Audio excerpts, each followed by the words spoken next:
આજે નરસિંહ જયંતિના દિવસે કચ્છના અંતિમ મહારાવશ્રી પ્રાગમલજી ત્રીજાની આજે જન્મ તિથિ છે.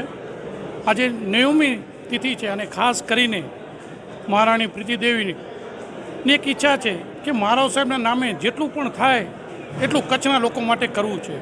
અને એમની એક જ નેમ છે કે હંમેશા કચ્છના લોકો માટે આપણે હંમેશા ખડે પગે ઊભા રહીએ. અને કચ્છના લોકોએ જ્યારે આપણી રાજાશાહી હતી ત્યારે આપણી સાથે રહ્યા છે, તો આજે લોકશાહીમાં પણ આપણે કચ્છના લોકો સાથે રહીએ એવી નેમ સાથે મહારાણી પ્રીતિદેવી શિક્ષણ ક્ષેત્રે, આરોગ્ય ક્ષેત્રે અને જીવદયા ક્ષેત્રે મોટું યોગદાન આપતા રહ્યા છે અને હજી આપતા રહેશે.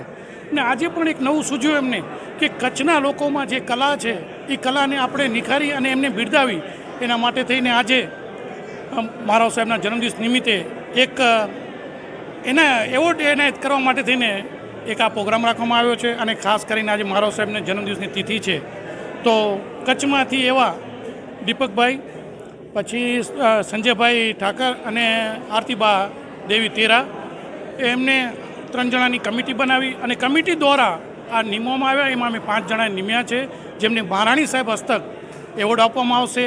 અને ખાસ કરીને આપના માધ્યમ દ્વારા એ જ કહીશ કે મહારાણી સાહેબની એક જ નિયમ છે અને એક જ નેમ છે કે કચ્છના લોકો માટે હંમેશા આપણે એમના સુખમાં સુખી અને એમના દુઃખમાં દુઃખી રહીએ, તો જ આપણે જે રાજાશાહીમાં આપણી સાથે રહ્યા છે એમ લોકશાહીમાં આપણી સાથે રહી.